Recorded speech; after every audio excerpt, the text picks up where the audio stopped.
Her har jeg min rosenakacie, som er meget tæt på at komme i blomst.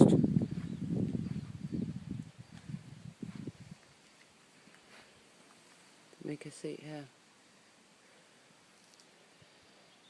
Og fortsætter vi lige en tur rundt, så kommer vi om til de her stauder, jeg har stående i potter,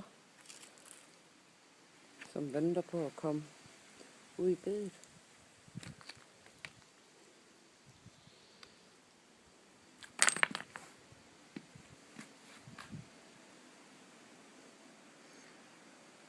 Og en gammel vandpumpe, som vi lige mangler et stykke træ til.